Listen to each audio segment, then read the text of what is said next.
It's Aleph. Yeah. So we just did the first shach, I think, right?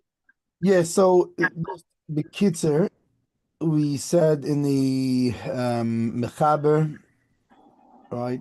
We said that somebody brings his friend to he's making a claim against his friend in Beis Din, and they say clarify your words. Why is he owe you? You loaned him. You have a collateral he didn't return to you. He damaged you monetarily in some way. That why? Because maybe it's he doesn't know the halacha. Maybe he thinks that even though the truth is we do it for everybody, even if it's a Talmud Chacham. But maybe he doesn't know and he thinks the guy's chayiv. And just by clarifying his claim, we could already dismiss the whole thing. And he's not what do you call it? He doesn't know you anything in the first place. It's the Right. same thing also. He says, right. I don't owe you anything, right? Or I don't have. There's no your money is not in my hands. So same thing. We clarify the Beis Din clarifies his words. Why? Because same thing. Maybe he mistakenly, for some reason, thinks he does know him. Um, and for Oh, you were example, talking about that money. Oh, yeah, that I do owe you. Yeah, yeah. I didn't realize right. you were talking about It turns that. out, yeah, or he gave him a gift or something. He says, "Wait a second, I gave you a gift." They tell him, "Hey, buddy, like giving a gift doesn't pay back the loan. The loan's a loan, a gift's a gift." Even Right, though the truth is, giving somebody a gift when you're taking a loan out, that's a whole problem of ribis of interest. That's a whole. right, But whatever. right, right, Let's just say it was in a way that was mutter right. because there's certain ways that it's mutter to give a gift. Bottom line, communication is key. Tell all the married couples. Yeah, exactly. Communication. Um, no. If it's a married couple, we just tell the husband, listen, you're wrong. That's it. You don't even have to clarify. What are you talking about? Um, so same thing. Maybe he thinks that he's not, but really, we can clarify just by his answer that no, you owe him, pay him. Um, and we do this even if it's a somebody who's a Talmud Chacham. We don't, which makes sense because what you can start drawing the line. Wait a second, first we have to figure out if you're Talmud Chacham because the truth is, what I what do you think there's what do also you have to lose? right, right. Well, you have to lose, but also You I have think nothing to there's lose something by also clarifying why you owe or don't know.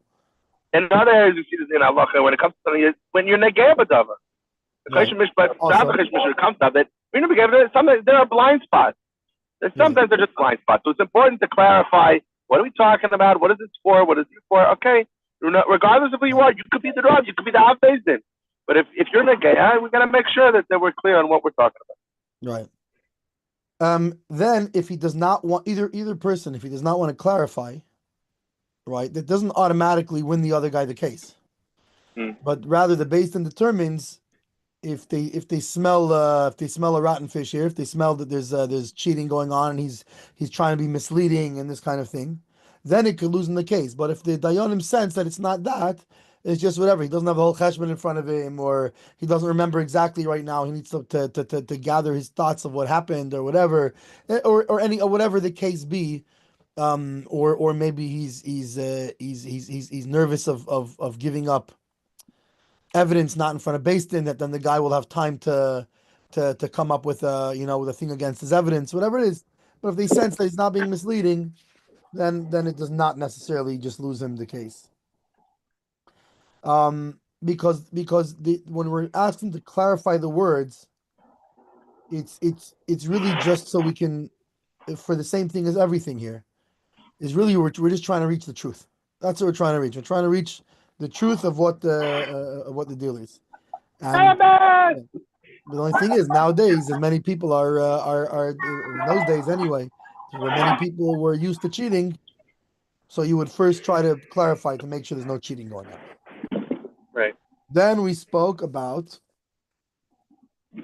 the first shach who didn't understand, being that there was the shach was the sma, maybe it was the sma. Let me see. That's first was The the shach. shach, First the was the shach. shach. We didn't get to say it. Yeah, the So the first shach. shach was saying, first of all, he mentioned that it doesn't matter what's going on. Like the whole thing about but what if I'm afraid that maybe I can manipulate the system because I know I'm in the Right, right. I know the guy owes me $100. But if I claim $100 and he's going to say he owes me nothing, that he's only going to end up paying me 50 maybe if he swears or whatever. So I'll claim 200. That way the Bezdin gives him the ruling of 100, and then I'll get what he actually owes me.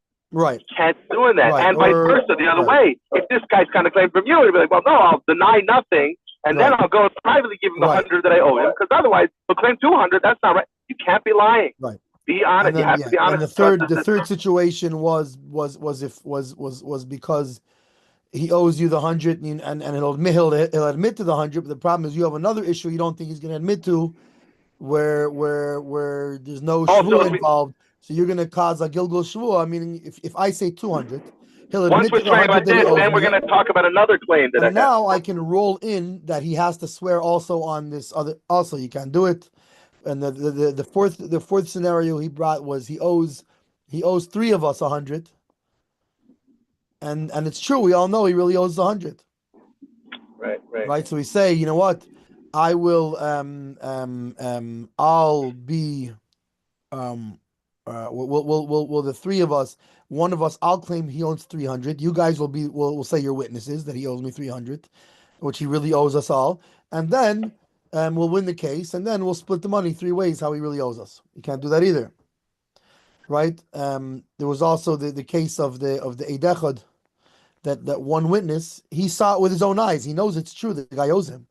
He can't go and tell somebody else who didn't see it. Come, I'll tell you exactly what happened, and you come testify. You saw the same thing, so be 2 witnesses. And because at the end of the day, really, we're doing a good thing. I saw this happen, and this guy's trying to steal from the other guy. And by coming as a second witness and lying, we're setting it right. Nope, you can't do that. You're not allowed to lie in these matters. And based in, and you know, there's a what's this? There's a story with the guy who he owed somebody money, and he passed away, and the inheritors. He came to the inheritors, and they said, "Listen, I'm sorry, but we don't know anything about it. Right? We don't know about it." And they never told us nothing about this. So now essentially we're kaifer Markel because we don't know we don't know we owe you this. You're coming out of the blue and telling us. And they went to a beis din, and by the way, the beis din, and they told him that really. They're 100% believe this guy. This guy is a guy who was known to be honest in business, and he was 100%, and he was good friends with this guy. In either case, but the rules are the rules. That's what and the beis din has to go by that. So they said so like a wrongdoing is being done. I forget exactly what the story is. If somebody had a dream or something like this. Oh, Elio Navi. That's what I was thinking. To the story, but Kollel was the guy who travels Elio Navi, and he keeps seeing these things as perceived injustices. Right. And Elio, the whole thing with Elio Navi says, "I'll let you travel with me, but you can't comment. No talking." Right. No comment on what we see. No comment and no questioning. If you question, no comment, no questions. And after like 3 different episodes or whatever, he's like, oh, "This just seems crazy." You know, so it's fine. I'll explain, but you can't. You're not. This is over. This deal is over. And it was the whole thing where he explained. There are actually multiple stories because it's Elio Navi. You might actually be talking about even stronger though is I think of Baal Shem Tov's story. Yeah, but Kollel was something like with Gilgulim. Baal Shem Tov's story is probably what you're talking about. The Baal Shem Tov with the Gilgulim, the guy because he pays him, but clearly the guy was innocent. Right. But basically, what it comes down to was that actually it was a previous Gilgul. You know, Mr. B had actually stolen that money from Mr. A. Right. So this was setting it right. And the fact that now this happened, in the larger picture of things. And therefore, by following the beis din followed the ruling, because the Torah always sets everything right in the end. In other words, in the end, the Eibush is going to set right all the anyone who has what's not supposed to be theirs, and somebody else that gets set right. Well, I think that's just part of this. That if we're talking about a man-made justice system, you're right. You could be afraid that there could be a loophole, and a justice system you could slip the cracks to someone who's innocent. Yeah, it's not right. And Taka, that does happen. And it's like, what can you do? There's no perfect system, no way. When you're talking about Torah, we're talking about the Eibishter over here. So you're right. Even if somehow he slips through the cracks of the rules of Torah, but the Eibishter will take care of it. Right. You don't have to worry. You trust the system, even if you get messed over. Like I've had that where I was like, I went to a rabbi that the guy I had a claim with, or whatever, insisted trusted upon. I didn't trust. I was like, this rabbi, it's not his area of halacha, which is a whole other thing. But whatever, I was like, this is what this guy is insisting upon. Whatever, I'm not going to cause a fight. Fine, I'll go with it. And this guy, the way he ruled, I was like, he's not even addressing things halachically to our case. He did things. This Rav basically went according to what made sense to him instead of what halacha actually says. And I ran it by several Rabbanim. Like, wait a second, what about this? What about? I'm like, he didn't even bring those nakudas up. And it ruled against me. And so it was like that thing where I'm like, you know what? There's still a bitter taste in my mouth, and I've learned a lot from it. At the same time, I'm not going to go appeal the ruling. I trust the Eibishter. Before we went to that rabbi, I said, Eibishter, whatever this rabbi says, I'm going to accept. And I'm still working on accepting it, clearly. But listen, but for whatever reason, the Eibishter, either for whatever reason, for your own good, the Eibishter didn't need you to have that money. Yeah. Or alternatively, he's getting it. In other words, listen. At the end of the day, the Eibishter knows what we need, and he takes care of us, and he makes sure that we have what we need. And all these things are external to that. He's going to still make sure we have. I have to trust. It's part of my Mamun in the Eibishter. Yeah. That this is okay. This is what the Eibishter wants from me. This is how. Yeah. So if you trust Allah, and not just this is what he wants me, but ultimately he's going to take care of me. I'm going to be fine. Right. I'm going to have what I need. Yeah. So we go to the Sma now. We go to the Sma. Explain your words. Why he owes you. Oh, and by the way, in the Shach, he was unsure why why didn't the Mechaber didn't bring up these things, considering that in other Makairis, like in the Rambam and other places, it brings this up in this place. Right, other Mefarshei halacha, not just random Mefarshei, but the Rambam part, but for some reason, the codifiers of modern halacha, the Tur and the Mechaber, they don't bring it up, and the Shach is perplexed as to why wouldn't they bring this up? He doesn't, and I don't believe he doesn't answer. He doesn't have any answer. Sometimes they're perplexed, and they come up either with an answer or they come up not lavdav with an answer, but with a ulai efshar leimar. Perhaps the reason they did this was because in this case he just leaves it as he's perplexed in it. So now the Sma. So explain why you're chayiv l'churei kasha. So at first glance, this is tough to understand.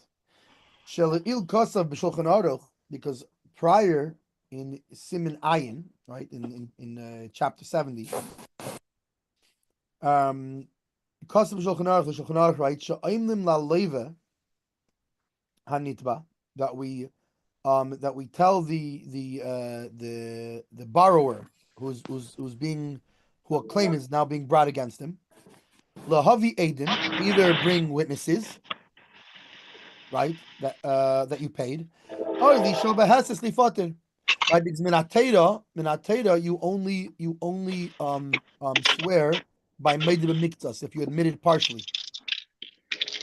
Right. However, there is a lower strength rabbinical oath that you take in certain cases, right? Like when we say like ladam, right? It never happened, and he could be pater. And over there they say nothing about clarify your position. So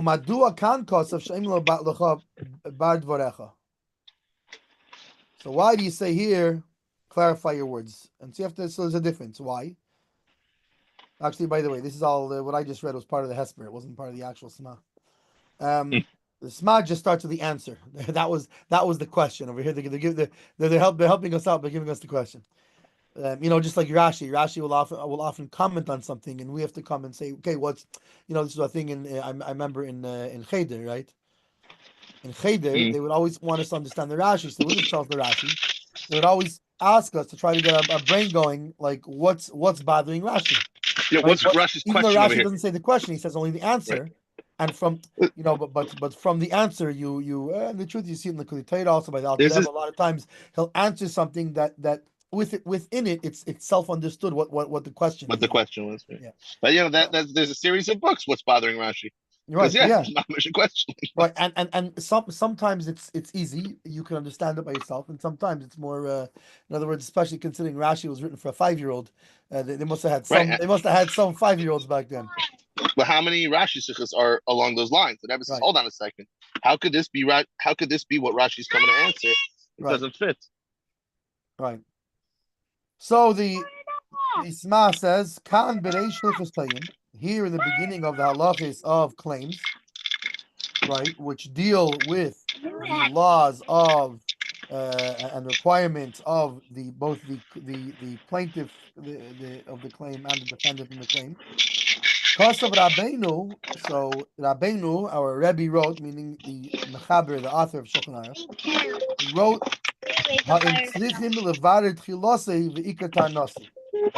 he's talking about if you have to clarify the beginning and the main point of his claim. Well, il simin ayin, however, before in simin ayin, where he doesn't mention this, he's talking about a case where this was already clarified. Where he's talking about in the other simin, he's talking about the case itself. This is sort of a prequel to the case. This is before we're starting to ask everybody for evidence and counter evidence, etc. We ask them to clarify their claims. Over there, it's talking about it's in the middle of the court case already. Mm-hmm. Right. So here we're talking about we're just at the beginning. They right. We're talking about when you're bringing a claim. Over there, it's talking about you're already in middle of a court case. This is right. this here is we're not. This is like before the court case. We haven't initial started the case intake. yet. But we haven't started the case yet. We're not considering anything. Right. We're just clarify what it is you're accusing him of, and you'll clarify why you say it's not so. Now, right. In other words, we can because we can absolve the whole thing without ever really having a court case. Right. In other words, you know how like the what do they call it? They call it finding just cause or something. Yeah, reasonable cause or just something. Cause or whatever. I've just seen cause court cases where you have where it gets thrown out right in the beginning, before they even start the case. They start right. by finding of just cause. Okay, now that we find that they had a cause, they had just cause to even arrest you or file this thing against you. Okay, now we can start discussing the actual case. But first of all, even if you're totally wrong, I've seen this where it's clear the guy is in the wrong, but they did not have just cause to arrest him when they arrested him.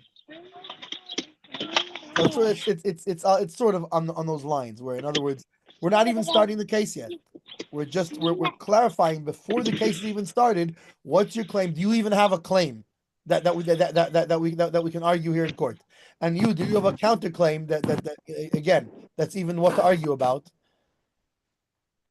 Okay, now if we see you have a claim and you have a counterclaim, okay, now let's sit and have a court case. So over there he's talking about the actual court case itself. For here we're talking before the court case, and that's why there he makes no mention of this. Clarify your words. Let me. I want to take it off. Kifi, right? Ella, but Toen Venitan.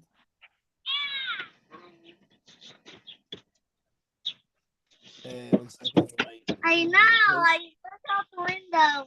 Yeah. Say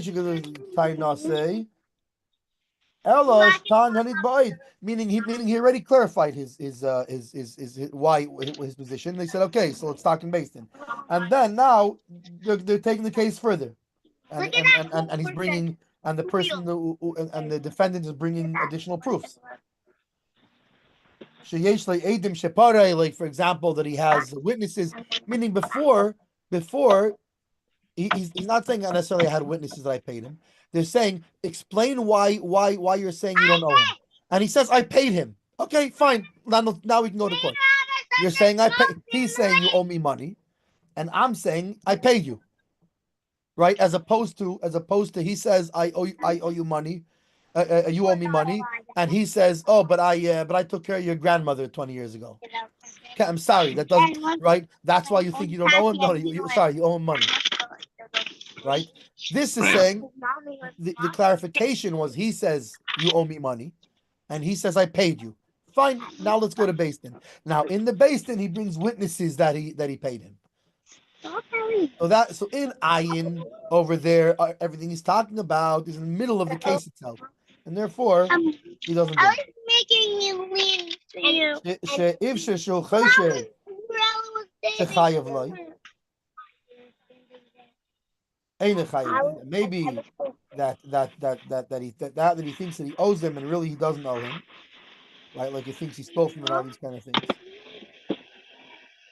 Right, so now he's jumping back to what we're talking about here.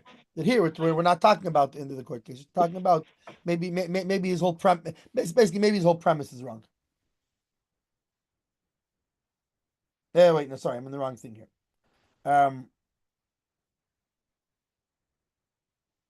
What's it called? That he brings witnesses, right? And there it says, "Im chayiv lahavi edim." That there it's talking about what if he brings witnesses and now they contradict him. Then what's the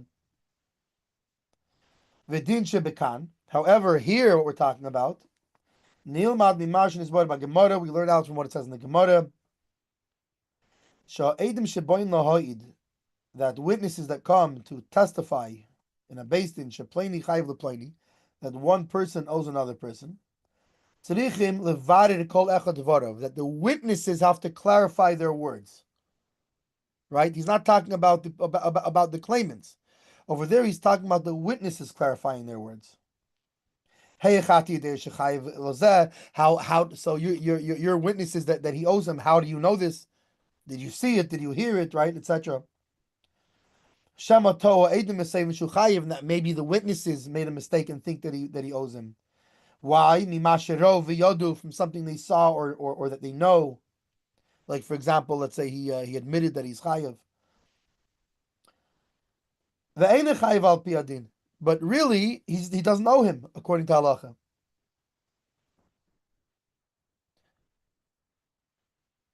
And like the Tur and the Mechaber, the author of the Shulchan Aruch, right in chapter 32 and chapter 81. Umine, and from this, right, that we clarify from this that we see that we clarify the words of the Edom, even though they're other testifying is what they saw. So we learn from a kal v'chemer, right? What's the word for a kal v'chemer? There's a word for it. What's it called? It's like a fortiori or something. A fortiori, Something yeah, fancy. a fortiori. But it means that from the less powerful thing we can learn out on the more powerful thing. If by this less powerful Right, thing, for how much sure more by this. so? Right. Shebaldin atzmai. So from the fact that we see that the witnesses who just saw something in there and they're just saying what they saw, we have to clarify their words. So from this, it's certainly that by the that's what it is. It's called the certainly. Certainly, yeah. So from this, certainly that the Baldin himself, that he's not just saying what he saw, but rather he's making a claim against somebody. Tzarich levared has to clarify his claim. Why? Because we have to worry. Shema tayev v'sever shechayav lo. Maybe he's making a mistake and he holds that the guy owes him, but really he doesn't. Ukegain shechasher sheganvei, like for example, maybe he suspects that he stole from him, right? And if you suspect that somebody stole from you, he doesn't owe you money based on your suspicion of that. Lochein, therefore.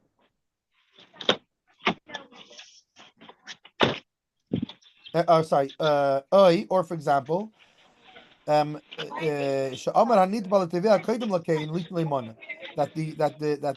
the defendant told the plaintiff that he's going to give him a money, right? He's going to give him a certain amount of money, a money. The Sever HaTeveya and the claimant, the plaintiff holds erroneously, that from the fact that he told him he's going to give him, Or going back to the other case with the from the power of the suspicion that he has that he stole from him. Harishus biyadi litvaya. So he has the legal standing to claim a money from him in court. Veze einai al piadin, and this is not correct according to the halacha. If I tell you I'm going to give you $100, and then you go to court and say, oh, he said he's going to give me $100, right? But you don't tell them that. You say he owes me $100, and then they're going to clarify and say, wait a second, what do you mean he owes you $100? You say, oh, because he said he's going to give me $100. They say, no, that's not a good claim. Or you come to the basement and say he owes me $100, and they say why? Because I suspected I think he stole $100 from me. Again, you can say I'm sorry, that's not a valid claim. Your suspicion doesn't of him stealing from you doesn't is not a valid. It doesn't mean he owes you money. V'chein, and so too chayshinon shanit b'chayav lei be'emes. But at the same time, we have to also go the other way around. That we have to suspect maybe the other way is true. Maybe really the guy does owe him. But he gave him once in the past, 20 years ago, he gave him a gift of a money, right? So, and so he holds that, well, since I once gave you a gift of this amount, now that I borrowed it from you, I don't owe you, which is incorrect. Or he returned the money to the wife or the children of the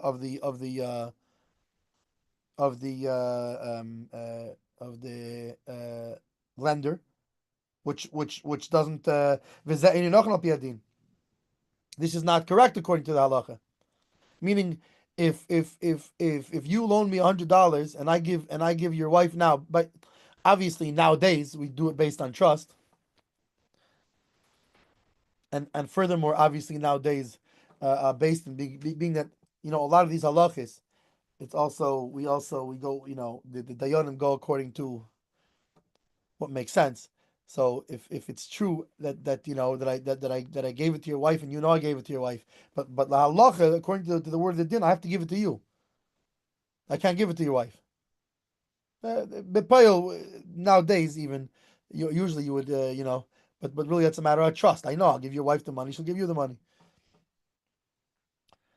Lefikach, therefore, right, because of all of these possibilities, the Beis Din tells them to the plaintiff and the defendant, clarify your words lifnei hadayonim, before the Beis Din. And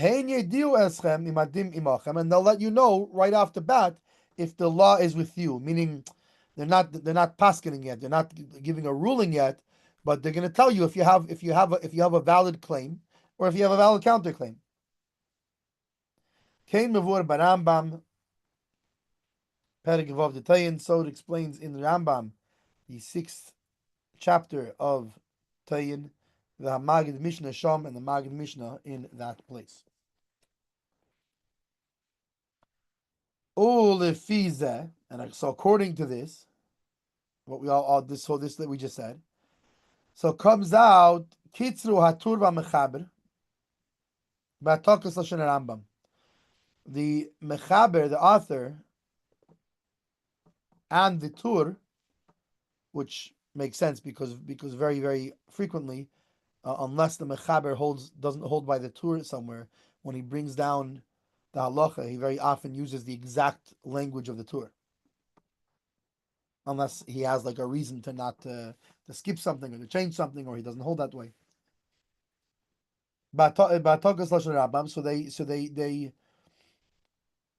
they shortened what the Rambam says. The Mashakasvu, in what they wrote, did he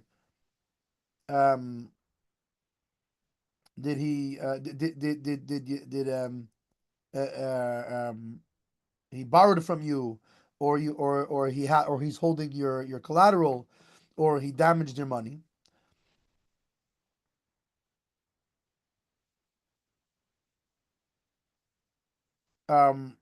The Mali Halva or Mali Pikadin Hiziku. because I think if I recall right, what he shortens, the reason he shortens is because the Rambam also says, or do you suspect that he stole from you? Where here they don't say, did he suspect that he stole from you? Why did they not include this? Because it doesn't make a difference. Mali halva, mali bikodem hizika. What's the difference if he loaned or he has a collateral by you or he damaged your money? Ella, but rather it's just rotza leimar. What it's meaning to say? Bar dvarecha. Clarify your words. Emilvisa pekata hizika. Or right, if he borrowed from you, or he has your collateral, or he damaged your money, or maybe it wasn't any of those things. Maybe you suspect him that he stole from you, or like the Rambam says, or something completely different. So he's saying that's why really the so this mess the Sma is saying basically that they're asking you to clarify what it is. And they're not so specific about it because it doesn't make a difference exactly what the things are. Clarify what it is, why you think. The ayin b'drisha sham hichachti, that there, this is the drisha is also by the Midas Sinai. It's a different one. It's a sefer by him also. Sham hichachti, there I proved that tur svirole the muchach midivri Rambam, that the Torah there holds that it's proven from the very words of the Rambam, the loy mishum tos lechut tzarich levar, that it's not just because of a mistake, elegam mishum chshad, but also because of a suspicion. Because we're also trying to clarify, because maybe we can figure out immediately, not just it's that he thinks he has a proper claim, but maybe he's partially lying. And therefore we also have to clarify if it was a loan or if it was a collateral, meaning literally we have to clarify, right? That we suspect it's a false claim, and if we ask him to clarify his words, that might come out already. But anyway, so the Sma is saying don't pay attention so much to the particular wording that he's using here. Of was it a loan? Yes or no? So, meaning it's not yes or no questions. Was it a loan? Yes or no? Was it a this? Yes or no? Was that? It's just bichlal. He's just giving. They're just giving examples of the kind of thing that we're trying to clarify. But there's other things that could be clarified, such as if you thought he stole from you, such as maybe he's really lying altogether.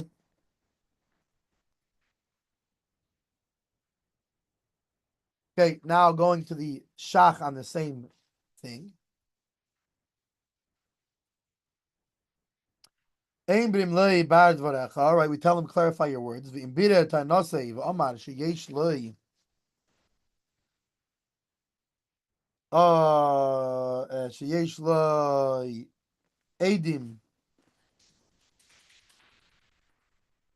Right, so we ask him, and if he clarifies his words, and he says that he has witnesses, so then he points us to Siman Ayin like before, right? He's saying if he says he has Edim, then we clarify the words of the Edim. And there's also the question of if we make him bring the Edim, but that's all in Siman Ayin. Right, which Siman Ayin is I think that's in Hilchos Edus, the laws of witnesses, which is why it's there, because it makes sense that the clarifications of the witnesses are going to be in the laws of witnesses, not in the laws of claimer and claimee. Kasam Darke Mesha, the Darke Mesha writes, Vizel Shiny, and this is his words. Kasam Mereinu, what is it? Harav Maharad Kayin. B'tshuvesav Bais Beis Cheder Aleph. So I guess his chuvis, they're organized in houses and rooms. You know, like we have chapters and sub chapters. So he calls it house 2, room 1. Mi sheyesh leidin, somebody that has a lawsuit al chaveri, on his friend, v'anitba muchzak, and his friend is the one who the plaintiff, the defendant has the chazaka. He has the what do you call the chazaka? Like it's the status quo is that it's his. Why? Because it's by him. So we know that if the money's by you, right? Whoever's holding the money, that's the status quo that it's his, and the other guy has to prove it. Ein Eimrim lahitziye ulhaniche biyad shlish v'achar kach yodunu. We do not, the Beis Din does not take the money, right, and put it like yad shlish means a third party, meaning they don't put it in escrow, and then they'll make and then they'll decide the case. So, for example, PayPal doesn't go by the halachas here. What does PayPal do if there's a claim? They protect the customer. They don't protect the guy who the money's by. They hold the money until the thing's clarified. By a Beis Din, they do not do that. If I come and claim $100 from you, they don't okay. Well, we're gonna first of all we're gonna hold the $100, and then we're gonna have a court case, and then we'll see where the $100 goes to. But rather, the money stays by the guy who it's by. The chol milsa avida legluyi.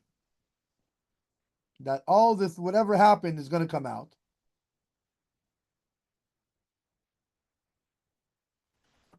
Loy mitarchin on Beis Din, so we don't bother Beis Din. Dilma yizka nitva, because it's possible that that defendant is gonna win the case. And it turns out that he was holding the money according to the law. And what are you? So now you went and did this whole thing of taking the money out from him unnecessarily, and it was just it's this whole extra bother for this whole extra loops that Beis Din has to do. V'ayin el simin ein beis b'din tfisa ne'mashma kain ad kan l'shein dakimisha, and see before in the laws of somebody who takes money from somebody else. Right, like if let's say for example, let's say you owe me money and I go and grab the money. You have the $100 sitting on your porch and I come take it. So anyway, he says over there, the documentation says that over there it does not, in the laws of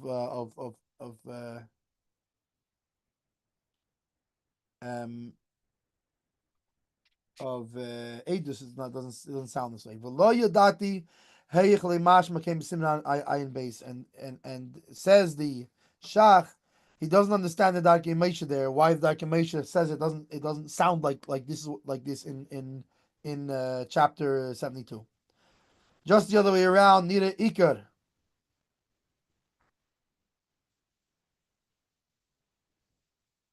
Right? Kim Meireno, I think it's Meireno Rav Davda Kain.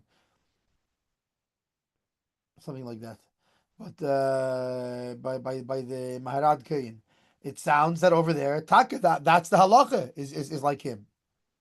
That you don't that Beis Din does not put in escrow.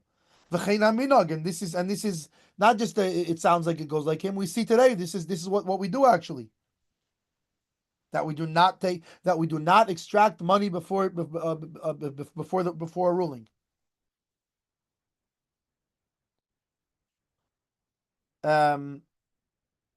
Next shach, oh hizik mamayincha, or he damaged your money. So this is from the Rambam. Amar heyich nischayev lach, and we say, how does he owe you?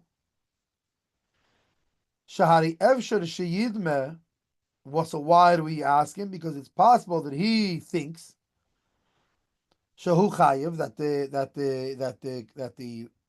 defendant owes him, that he's guilty. Okay, going like for example, he suspects him that he stole from him. Right, same like the Sma was saying, or that the defendant told him, "I will give you a money," and similar, and he holds that the fact that he told him, "I'll give you a money," means he owes him money, automatically he owes him money, which is not so. The cost of asma. So now he's going to bring up the Sma that we just learned. Sivkot Nalef.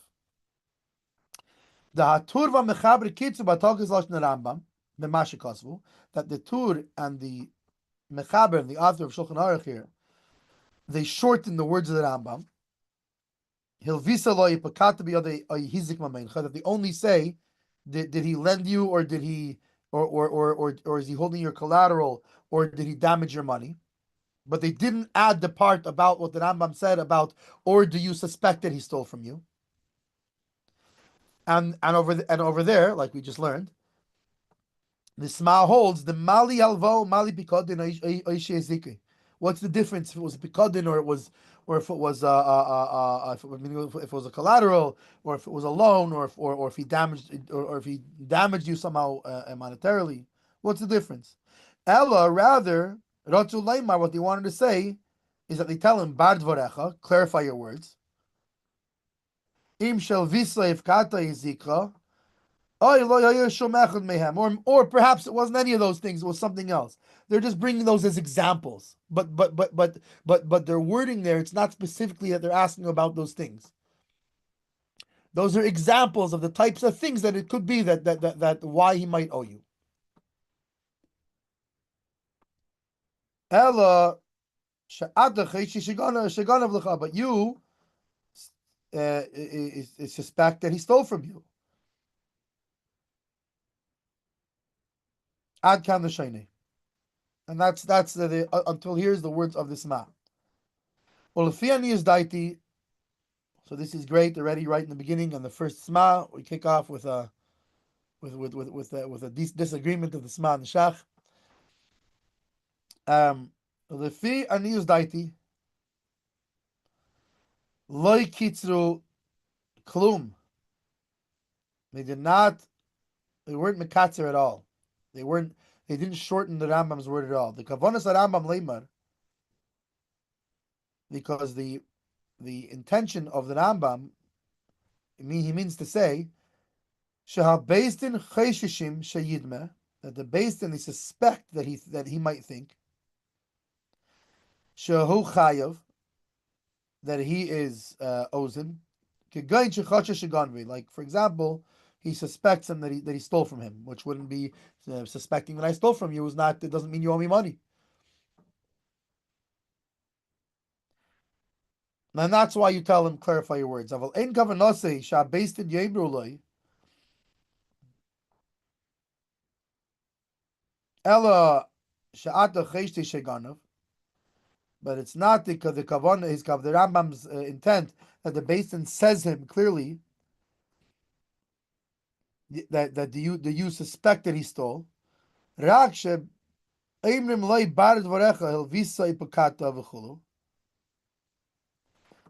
they'll ask him the other questions, and then did you do you think that he are you saying that he borrowed from you, or he has collateral, or his collaterals by you, or your collaterals by him? And when he says, I loaned him money, Sagi, that's good enough.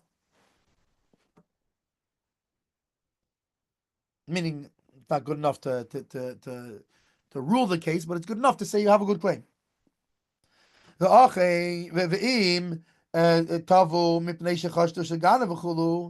if he says that I'm claiming because I think that he stole, Yoshiv Ames, then he will answer the truth. And I suspect him that he stole from me.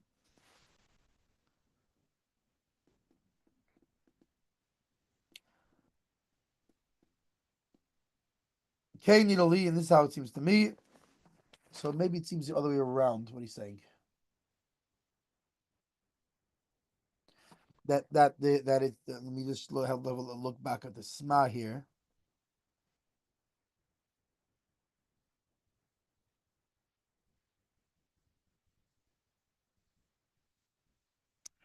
The Sma is the other round. The Sma says that they ask him, did he what clarify your words? Are you saying that that they took a loan for you, or he has your collateral, or he damaged your money, or are you saying that that you suspect that he stole from you? And the Shach says no, it's not like he's saying that they ask him specifically that way. It just means they ask him, explain your words, explain why you think, and if that's what it is, he himself is going to come out and say it. You don't have to ask him that; he'll tell you.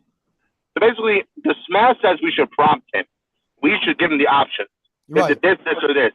The Shach says no. Just leave it open, and he'll say what he's been doing. Well, yeah, right. We'll see clearly based on what he says. Like for example, the Shach says like let's say you ask him, so what? He loaned you money, and he'll say yeah.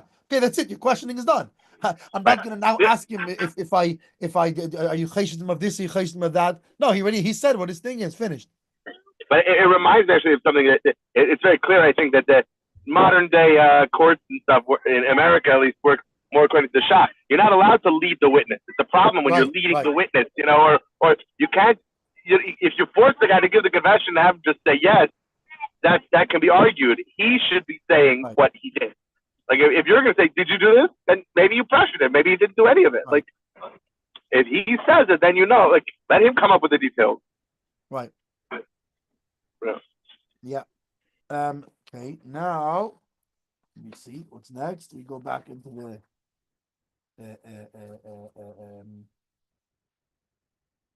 into the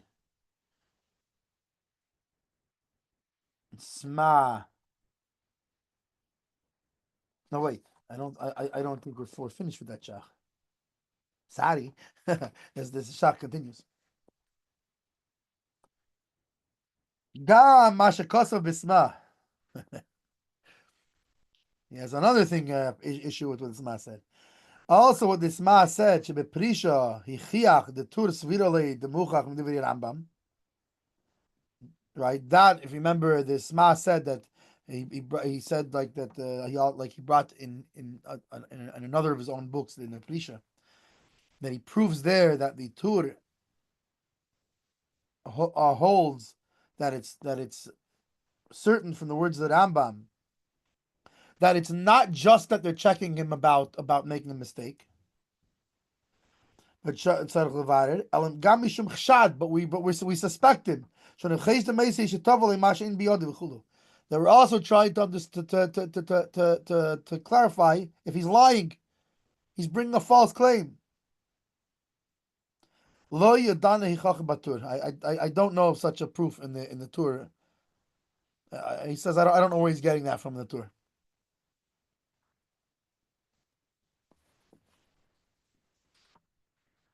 Okay, now we go back to the Sma. Tzarich levared dvarav. We have to clarify his words. Shema. I believe now he's talking about the defendant, that we go and clarify his words, that maybe he's making a mistake right now. So before we went and we explained what kind of mistakes, according to the Sma, according to the Shach, what is it that we're trying to figure out from the plaintiff, right, who's making the claim. Now we're going to discuss the clarification of that we're asking the guy, the defendant, or the claim is being brought against. Because Safti b'nimuke Yosef, the Kosav b'nimuke Yosef, and the Nimuke Yosef writes, Perek Amecher Bais, and the Perek of deals with selling a house. Daf Kuftzad the Gimel Amud Aleph in the Gemara. Is that above a comma? What Masech is that? It's I think it's about Basra. That it seems from the Gemara, according to the Muki Yosef, the loy daikinon b'dvarav shel adam sheyu kenegdei. We're not particular from the words of a person that they should be against him. meaning that they should be mechayev him. Imrloi omron mamish, unless he doesn't say it specifically that. Meaning, you have to first tell him anything you say before this what's it called can be used against you, that sort of thing. If you're just involving him in conversation, he's not being careful about how he's saying it. Got to read him his rights. Make sure. You said like this. Yeah, when you start having a conversation with him, you can't use that as a. So he's not thinking about the details or whatever. Right. What do we use? What's the expression for when, like with kashrus, where we want the person to be saying right. on his own, where it's just conversational, not a testimony. Right. Right. Here, no, he has to know that he's on the record, that he's read him his rights first. Otherwise, it's right. Because by kashrus, we're just trying to figure out what happened. Here, right. Also, legally, if you didn't read him his rights, the whole thing could be thrown out. The whole arrest is done wrong, and the whole thing could be. Right. And today in the secular courts, that's not how it goes. Yeah. Well, the Olam Amrinon, the Derek Shtusa Dibir, and we say that he just talking. Derek Shtus means in a way of folly, but it means just stam. It's a light talk, so he's not like thinking about the details and making sure to be accurate and. Or even he's joking or something like like the famous like the case we have what an Adus, right? Where we say in the common parlance we say Bolshevik. He's just Bolshevik. Right. We even have it by Hilchos Adus that if witnesses come and say that he says he owed him money, we don't take the testimony unless he said, "You be my witnesses that he owes me money, that I owe him money." Because it could be that he was just coming and saying, and he just wants to get him off his back. Like, I'm coming saying, right. Yodah, you owe me, what's it called? You owe me $1,000. You're like, yeah, I owe you $1,000. And then the witnesses say, wait. The witnesses say, wait, I saw he said, yeah, I owe you $1,000. Right? It's like a famous the joke Rabbi Rosenblum Senior used to tell. Right? He said a guy comes to a barbershop. He sees a sign on the front and it says, "My name is Fink. What do you think? I give haircuts for nothing." He goes in, wonderful, give me a haircut. He gives a haircut. He goes, "Okay, it's $20." You know what I mean? Your sign says, my name is Fink. What do you think? I give haircuts for nothing. He says, "No, that's not what it says. It says, my name is Fink. What do you think? I give haircuts for nothing." Haircuts for nothing, right? It's like the same joke, but it's a different setup as the pond that says no swimming allowed, and the cop is about to write a ticket, and the guy says, "What are you talking about? The sign says no. Swimming allowed." Right. So the same thing is he said, right. yeah, I owe you $100. The witness will say he said, yeah, I owe you $100. Like, no, that's right. Not you're missing the context of it. It's not okay, so fine. So now we go into the shach. We have to clarify his words. Based on Niton, that's the Niton, that's the Tayin is the claimer. Niton is the guy who's getting claimed against. Right? It's also called the Nitba. Hashiv al Tanose. Answer his claim. Uperish Hatshuva and explain the answer. Right? Why you hold it that you don't owe him anything? Tanasai, right? Just like the guy making the claim, he explained his taina, he explained his claim against you, why he holds you owe him.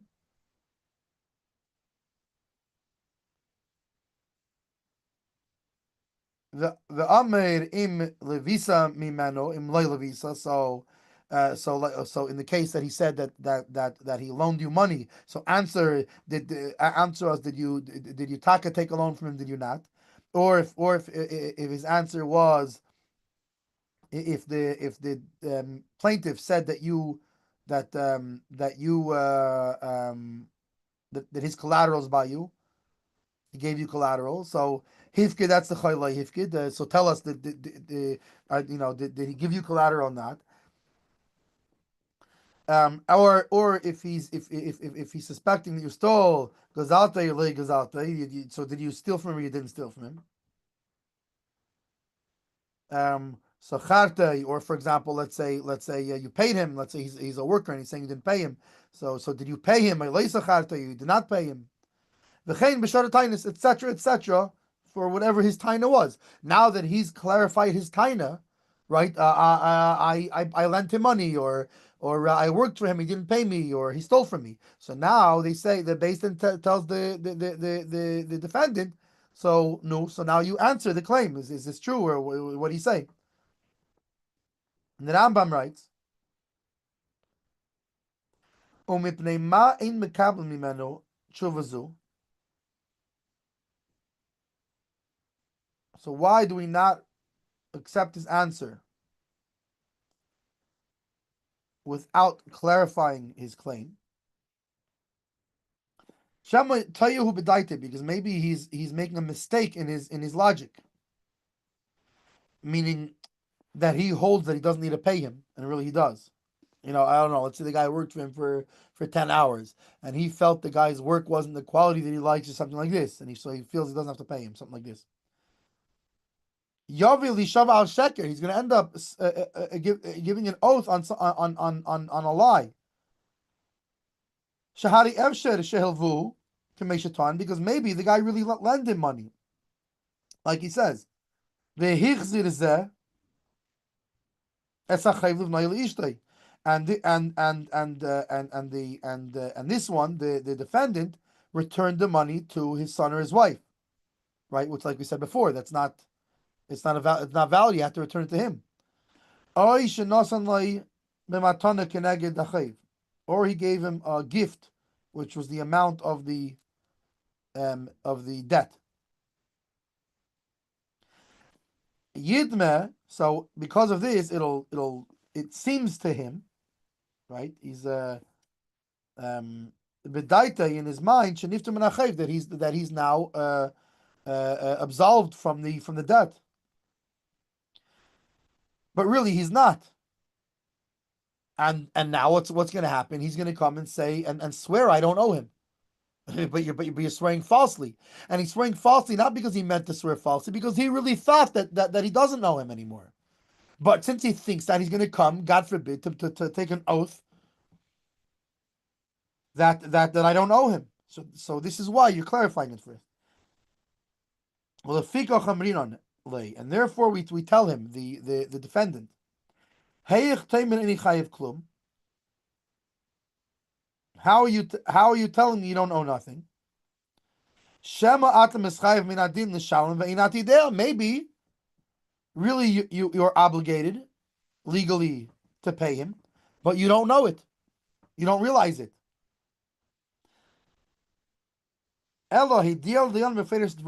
So therefore, rather let the dayanim, let the judges know clearly, explain them what happened. And they will let you know according to your explanation if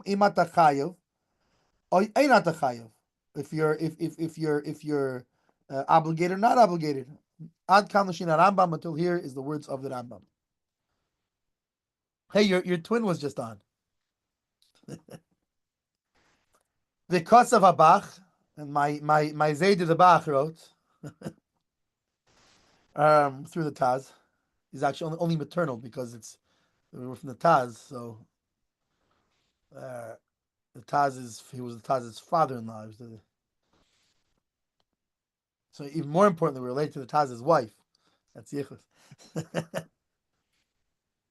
Because of a Bach, and the Bach wrote, Shenira midvarav, that it seems from his words, from the words of the Rambam, she'im hativei atavu b'stam, that if the claimant claimed him stam, meaning without clarifying the claim, he just said he owes me money. And let's say, like for example, like we said before, right, that he doesn't automatically lose the case if he can't clarify his words. So let's say he just brought the claim stam, v'hu meishiv gam ken b'stam, and he also answers stam, I don't know. He said you owe me, I said I don't know you. he said, I don't have my ledgers in front of me. I can't explain it right now. And he also said, I don't have my ledgers. I can't explain it right now. Ein Beistin is skakin le'echad yesim l'chaveri. They're not required to clarify from the one more than from his friend. So meaning that he's saying that based on the words of the Rambam says that because the words of the Rambam are now that we've clarified from the plaintiff, so now you the defendant also clarify. So based on this, says the Bach, if the plaintiff did not clarify, the defendant doesn't have to clarify either. But we say to both of them at first. We tell them both, explain your words to both you to obligate the other guy and you to absolve yourself from what the guy's saying. And if neither of them explain clearly, so then it goes back to as if they both explained themselves. And you hold a court case. Even based on their not being able to explain it. But if the one guy, the plaintiff, stam makes a claim, mana yeshli etzel plaini, this guy owes me a mana. V'hu meishiv, and the defendant answers,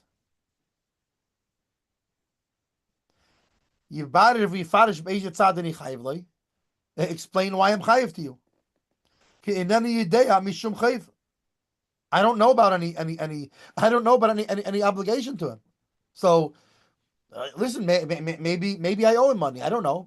I don't know about it. I don't know why he's saying that. Let him explain why, and then I'll answer him. Explain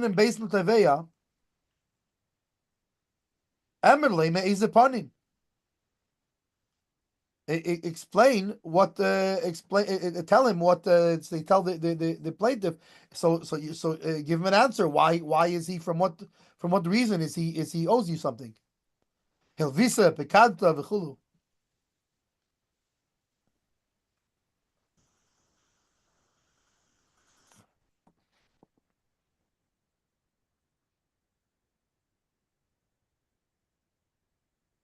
Let me see. We go back to the SMA. What's your timing again today? Till 4:30, you said? Yeah. So it's 4:20. Okay, good. Okay, yeah, I think Maybe finish. We could finish the I follow-up. think we can finish on. Yeah, we're almost at Hatzvi-Bais. So the SMA continues.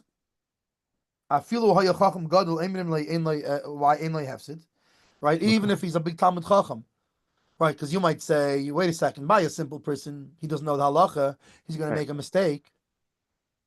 But even by Talmud Chacham, we tell him, hey, what do you have to lose by? Listen, we're trying to find the truth here.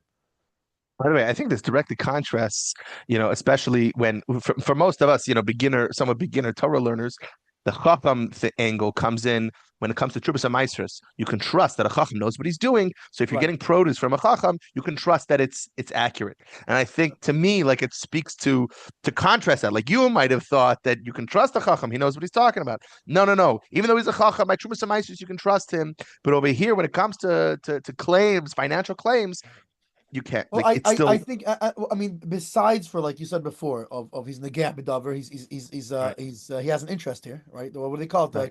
Conflicting. Well, especially it's financial interest. Right. He has what's it called? He's negah b'davar. I think additionally, it's also about the chacham. You can when it's just between him and God. It's one thing. Here, there's another person involved. So, because you're a chacham, or not, right? It says don't in the Torah. It says don't like raise a what do you call it?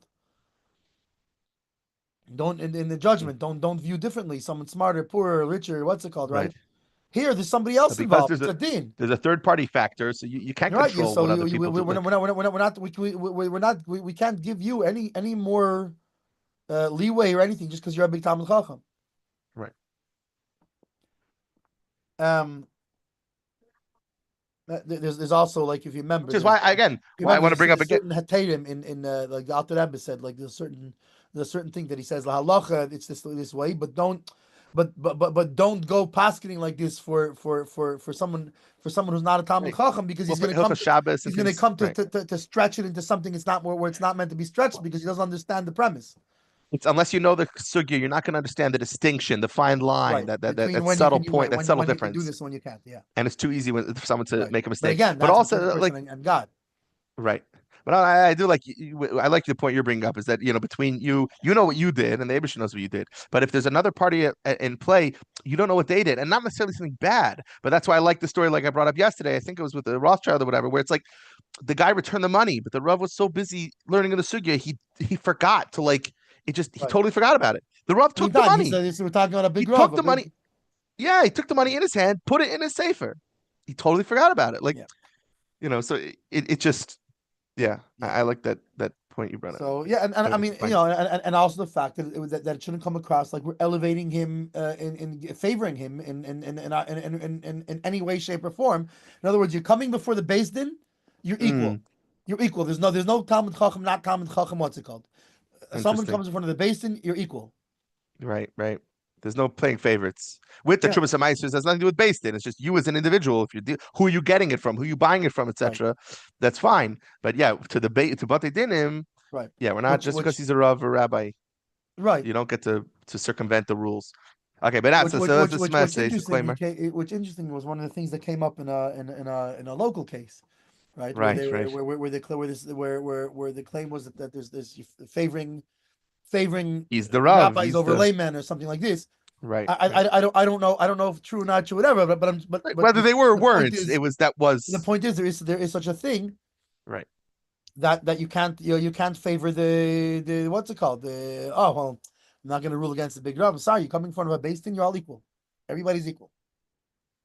Right, and there's no show me some professional courtesy. I'm another Rav. I'm another judge. I'm another. Right. I'm sorry. You're a litigant like everyone else. Okay, so Gimel, great. So Kleimar. Kleimar, meaning what's the chiddush she's bringing here? Afal pi shachacham kazeh vadei eneteya badin. Okay, so certainly he's not making a mistake of thinking that the fact that I suspect him of stealing makes him obligated the money to me, right? Or the other cases, he's a Talmud Chacham. He knows these things. Mikol makim, still ein lecha hefsid. You're not losing anything by explaining your words. Leitziach hamichshad, to take yourself out of suspicion. Mikinegdecha, that from against you, meaning from the other baldin, from the other party. What's it called? At the end of the day, I'll give you a good example. I back in the days when I was in construction. So another person from Anash here in Pittsburgh, and there was something that we had that in other words, based on our contract, I felt one way, he felt the other way, and the truth is, based on the wording of it, you could say either way. Both, right? Yeah, you were reading the contract differently. So he went to the Rav, and what's it called? Before we walked in. You know the people after the din is done, they give each other a big hug and a kiss. We gave each other a big hug and a kiss before we went in. And we said, I like it. Yeah, we were machlit. We're coming here it's not to win, to what's it called? We both want to know, find out the truth of what's the right way for us to do this deal. Right. And if the right way is you keep the money, fine. If the right way is I keep the money, great. We want to know the truth. Because we're not sure what really. This reminds me of two things. Number one is like with couples. It's trying to remember we're both on the same team here.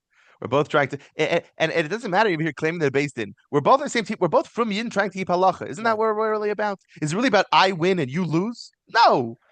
I get the money, you don't get the money. It's all transient. It's all the Eibishter. We're all just. This is a problem often in like marriage counseling.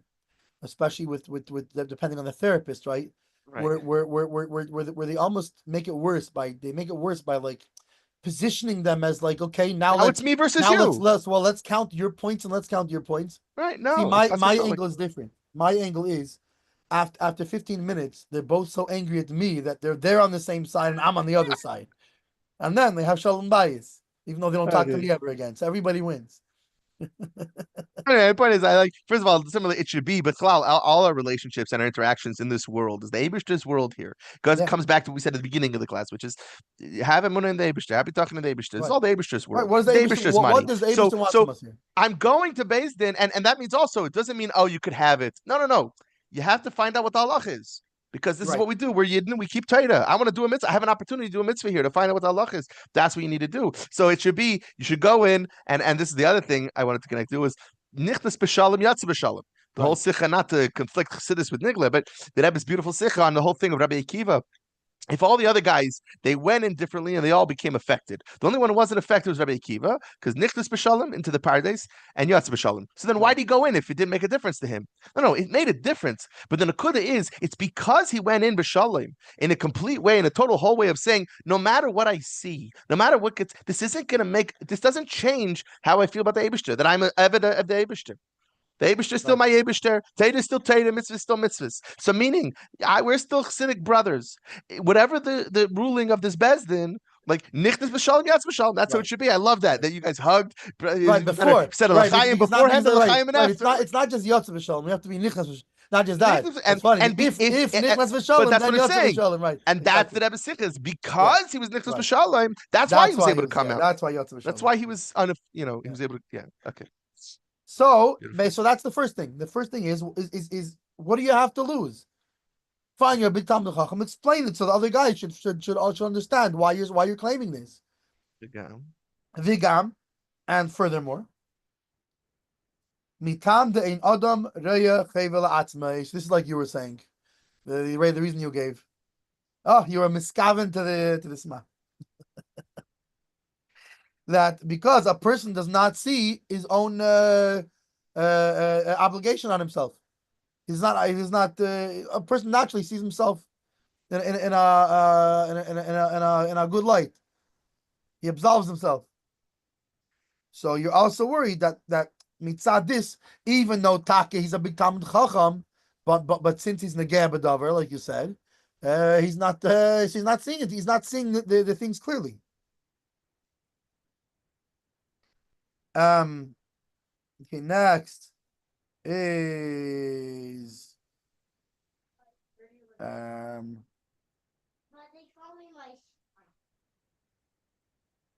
me see what comes next. The next is the shach. I think it's just the next man. No? Hey or vav. I mean, they're both at the same. You're saying. I mean, they're both at the same.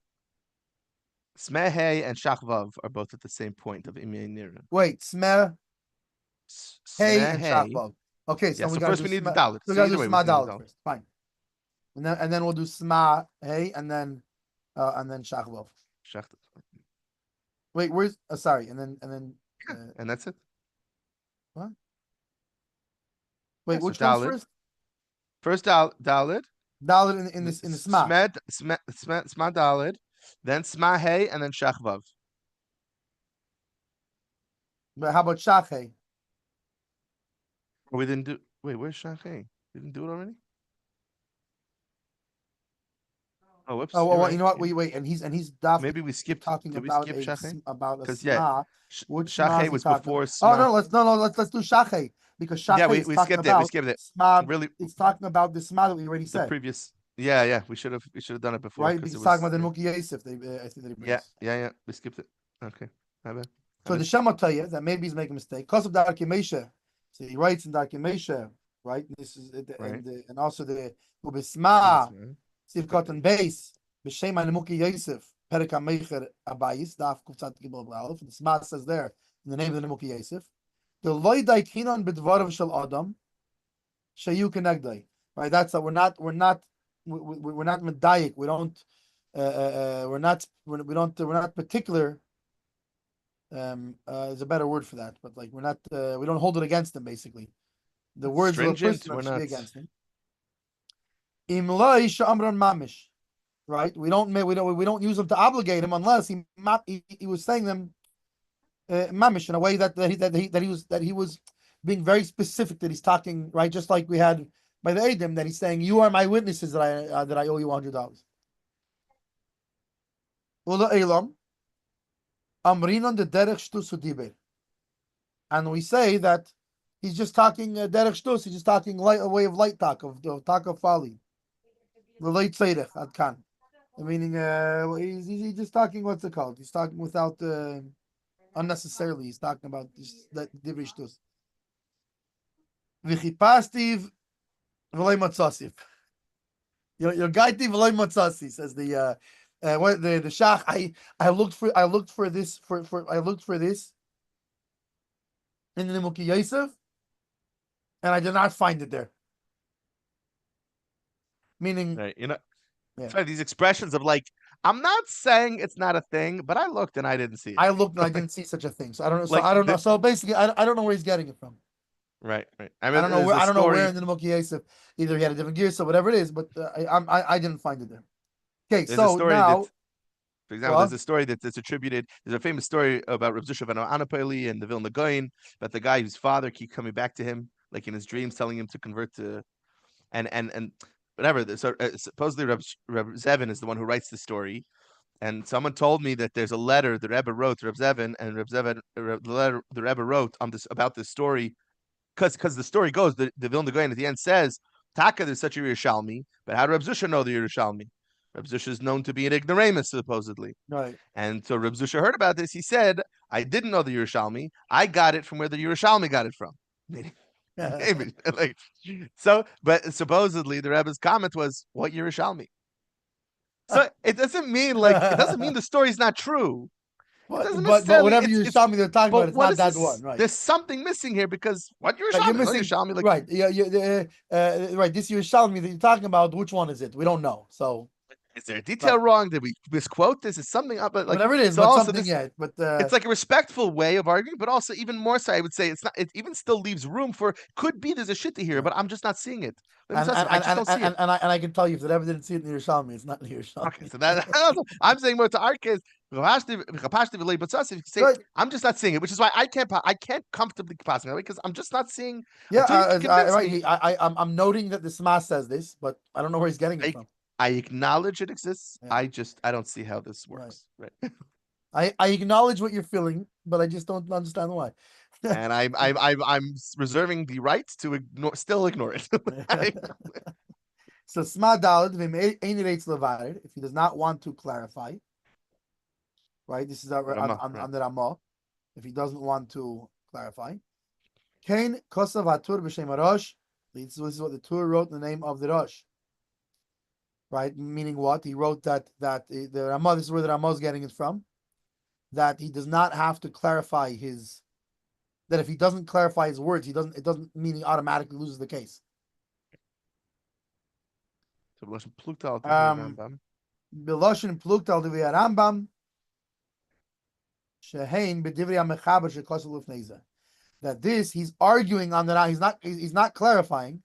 But rather, he's arguing at the Rambam, which is meaning that Ramah is arguing on the Mechaber, which the Ramah is bringing the Rush, the Tur in the B'Shem Rush, to argue on the Mechaber who's going according to the Rambam. Who's passing by the Rambam, yeah. Why? Because even though the classic Sephardi Ashkenaz tumble. Yeah, no. So even though the right, but there's, in other words, what he's saying is, even though the Mechaber doesn't specifically say that if not he loses, that's the implication. But he says he must clarify his words, which implies if he doesn't, it's in contempt of court and he would lose. Right. So the Sma is clarifying. The Ramah is not clarifying the words of the author of the Mechaber. Rather, he's arguing on them. And he brings the Markel from where who's he holding by and who he is holding by. He's holding by the Rambam. That if you don't clarify your words, that or at least as much most, there's also very strongly that why does he owe you money? I can't tell you. Okay, so then buddy, you lost the case. Right. And whereas the Ramah is saying Lavdafke, no. To me, Right? it's funny. It's kind of like shtika kaidah. Like if this guy's claiming you owe him money and you're not gonna defend yourself, then you're agreeing to what he's saying, and we're just Right. gonna have to pass him that okay, then you he owes you money. You can't then say, well, wait, but I don't. Then you should have said something. We gave you the opportunity. Clarify your Why? point. Right? Why don't you? Okay, fine. Even if you say I don't remember ever taking out that loan from him, fine, but Right. something. Otherwise, you're Just accepting. listen. You're going The along bottom with line is I don't owe him money. Why not? The bottom line is I don't owe him money. Okay. Well, listen. He's saying he owes you money, and he clarified. Right? We're not talking about because, like we said before, right? That if the other guy didn't clarify, then he also doesn't have to clarify. But if the other guy clarified, well, why? Because here on such and such a date, I loaned him money, and you're not even willing to say no on such and such a date. I didn't even see him that day. I never borrowed from him. I was in Yehupitzville that day. You know, Right. then you lose the case. And so according to this, Tzarich Iyun, Lama like Kosav Meirenu Ramesha. Why did Ramah? Right, it needs clarification, needs thought, it needs contemplation. Why did the Ramah not write Zeb Loshnish Emrim? Usually, when he's bringing an argument, right? When he's bringing an argument, he says, and there's an opinion. Some say this is not. So why didn't he say that? Why does he just? He says ve'im and if, right? And if he doesn't want to, which sounds like he's continuing the words of the Mechaber as an explanation.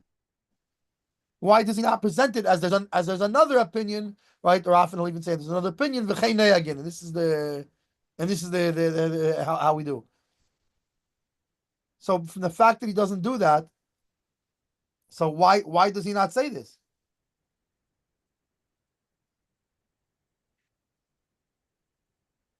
Why doesn't he say im eini ramai she'enim mafsid? Right, when he says that if he doesn't want to clarify, if the dayan sees that if the dayan doesn't suspect him of cheatery, then he doesn't lose the case automatically because he really doesn't have a chiyuv to explain his case, right? Which is not like the Shulchan Aruch. But so why does he not present it clearly as a different opinion? But tzarich leimar. So we must say this svira le meneni Ramesha, that we have to say that the Ramah holds the Gama Rambam, that even according to the Rambam, who says you have to clarify your words, Yochali is the made of bezeh. Maybe really the Rambam even agrees in this, meaning maybe he's really not arguing. Shegam hatur eini kavanos lepolik bezeh, and not just this, he holds that even the Tur doesn't argue on this. Ella, rather, but rather the Tur holds that no, Taka, he's not arguing on the Rambam, but rather the Rosh is just explaining the words of the Rambam. So the famim ain't tzarich levarer that you clarify, but sometimes you don't have to clarify, right? Like for example, like the Ramabrat, that it's clear to you he's not trying to mislead or cheat.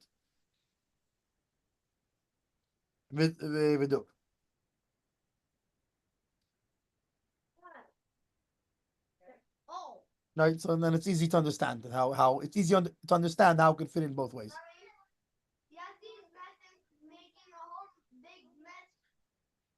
So basically, this is why he's saying he doesn't the Ramah doesn't word it as he's arguing on it, because he holds that the Rambam and the Rosh really also hold that, even though their wording seems to imply that if not he loses the case, but really they also don't hold that Mamish would always lose the case in that case unless they sense there's something going on. V'ayin mashku sav siman ayin. See what I wrote in siman ayin in chapter 70, right? Which that's talking about the questioning of witnesses. But Aimer praticha b'fnei edim, when the defendant says I paid you in front of edim, then tzarich levarer dvarav laviyam. He doesn't have to clarify his words to bring them. Elokadeli natzal mashvua. meaning he doesn't have to actually bring them. He could just say that I paid you in front of Aiden, and he wouldn't have to swear. He wouldn't have to make an oath. But had he not clarified his words, in that case,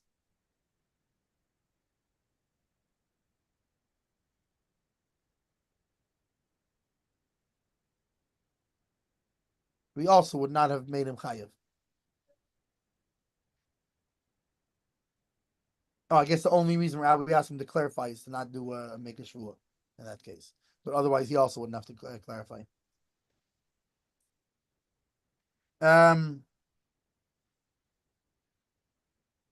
Sma hey, yafsid. But if the dayan smells rotten fish going on here, smells something is not right. He's trying to cheat. He's trying to mislead.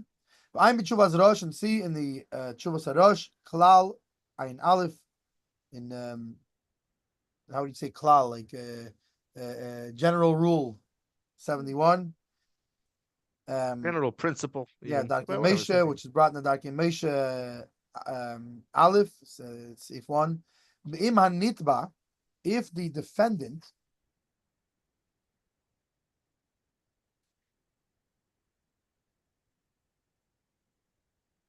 bikesh,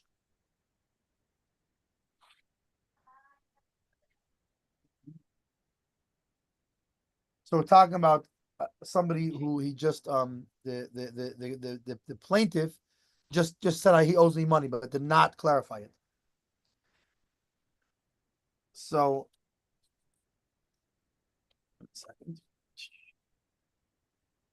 Be'im hanitba money biyadcha, right?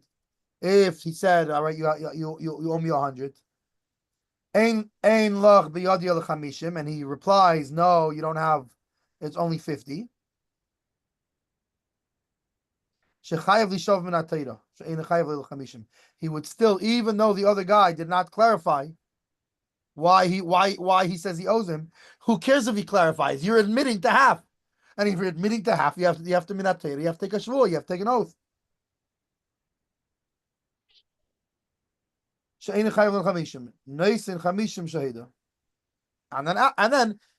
then he's required, once he takes an oath against the 50 he doesn't know, he takes an oath on the 50 that he has to give him the 50 that he owes.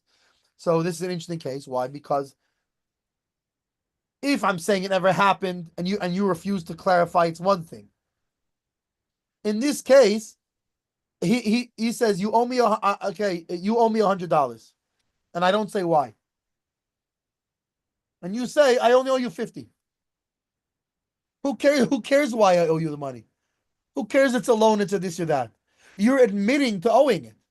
So if you're admitting to owing it, now from the Torah, it goes to made the mikzas. And it's true in Torah. You have to you admitted the partial part of it. So now you have to swear take an oath on the part that you say you don't owe, and you pay the part that I owe, just like any other case. And in that case, it doesn't make a difference I clarified or didn't clarify.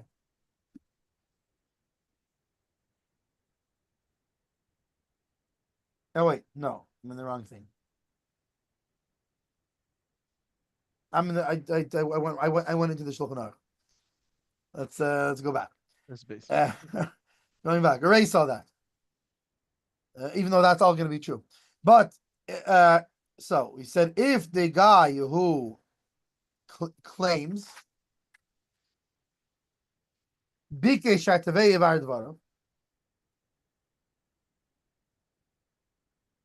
So now, if the defendant requests, right, he demands that the plaintiff explain his words, he explains his claim. But the plaintiff doesn't want.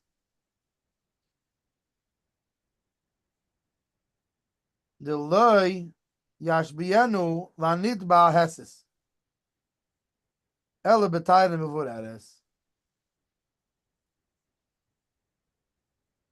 Ain sham. So the rabbis don't make him swear. Right. Rather, we just make him clarify. Right. So at this point we're not talking about made of mixus yet. That comes the next. Basically, you next. can't See, require we're talking shvuah about just because you want clarification. he says I generally speaking, if I say let's just say I owe neither of us explain our words. I say I owe you money. You say I don't owe you money. Okay, so we're not required to explain our words. I'm meaning if you didn't explain your words, I don't have to explain my words. Right. Okay. Usually, when it's an even claim against the claim, and I see it didn't happen, so from the Torah you're not required to make an oath, but you have to take a shvuas heses, a rabbinical oath. However, if you make a claim against me, say I owe you money, and I say I don't owe you money, and I say I'm not taking an oath unless you explain your words, I don't have to take an oath until you're ready to explain why I owe you money. I do not have to take even a rabbinical oath that I don't owe you the money. Shach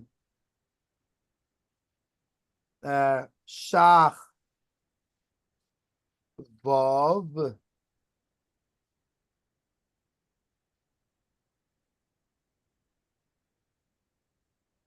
Shach Vav Im Nidal Adayon Kosav Harosh B'tshuva. The Rosh writes in an answer Klal Ayin Aleph, the same one that this Ma just brought, right? Siman Hay. So in chapter 71, section Hay, whatever you want to call it, section 71, subsection 5. If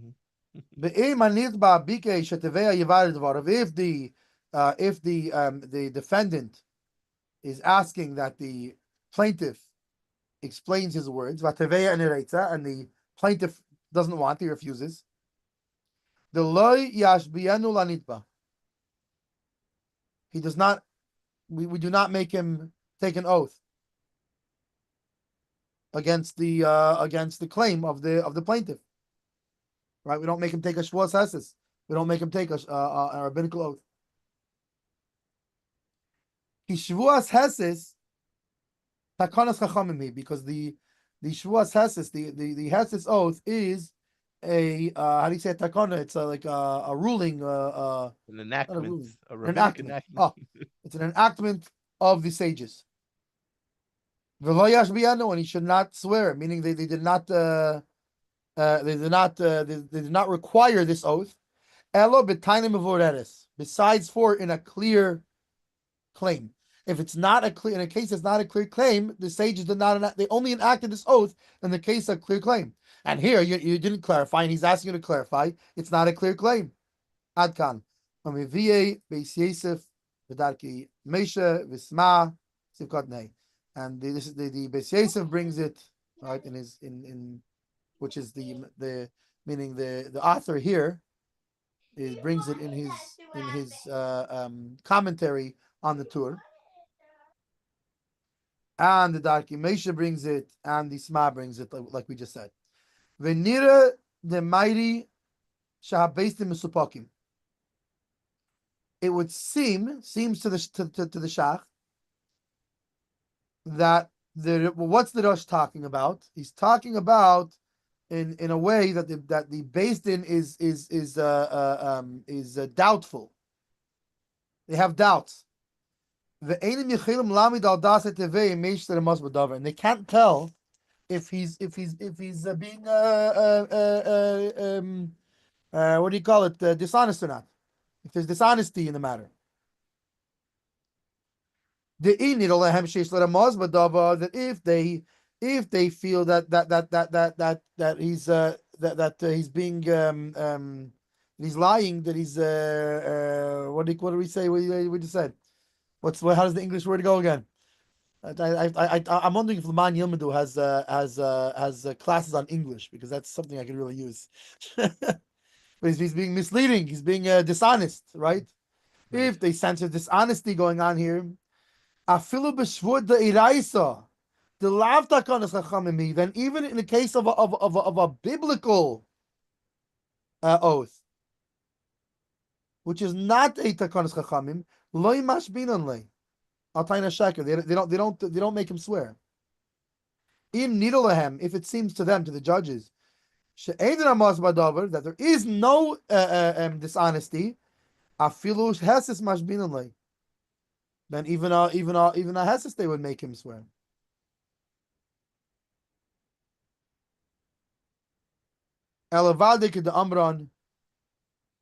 But rather it must be like I just said, that it must, meaning the only possibility it could be here is that the Beis Din is not sure if he's lying or not. Why? Because if they sense he's lying, right, then even let's say I come to you and say you owe me 100, and you come back to me, I owe you 50, right? Oh, automatic oath from the Torah. Made the mikzos automatic. No. If the Beis Din suspects that you're being dishonest, that you know I only owe you the 50, right? But you know also if you're going to time to the 100, I'm going to admit the 50, and now I'm going to. And if they sense that this is going on, that this kind of dishonesty is going on, they won't even make you take the oath with Torah. You won't even get the opportunity to yeah, they're not gonna even though you're like, right, you would say, wait a second, you said I owe you 100, I say I owe you 50 only. Shruv from the Torah. No, if they sense dishonesty in the matter, then even the Torah one is they're not going to do it. On the other hand, by the Rabbanon one, they would even as long as you don't sense dishonesty, even if you didn't clarify the words, they would make you swear asses. If they didn't sense dishonesty, so therefore it says the shach, what it must be talking about, a situation where the Beis Din is not sure. They sense there might be dishonesty, but they're not sure. Maybe not. Maybe you're really telling the truth. And so in such a case, that's what it's talking about here. That they would not make you swear a hesis, because it's not a tainim of ureris. It's not a clear. In other words, the reason what the shach is saying is, what's the chiddush he's saying here? If they sense you're being dishonest, and that's what we're talking about, it's not mevureres. What's it called? We know for a fact that even a shum atayra they won't make you. Even a biblical oath they won't make you take. So it must be it's talking about a case. The only case it could be talking about is must be talking about where the Beis Din is not. They don't know if you're being honest or not. They don't sense you're being honest. They don't sense you're being dishonest. Maybe you're being dishonest. They don't know. And the word they use here in this one is whether he's behaving deceptively or not. Yeah, behaving deceptively. Yeah, I like it. He's a deceptional person. Your behavior is deceptional. It's not the same as exceptional. They're showing signs of deception. Is any looking up at them? Yeah. All right. The body language. Okay, so later so tonight or tomorrow? What's tonight? Tonight is. So I have a conversation with my father from 8:30 9:30 Monday nights. Oh, okay. I mean, it depends. Possibly like before that. I think I open up like 10:30. Okay, so if I'm up late enough, We'll touch base. otherwise tomorrow morning. And in any case, we'll continue with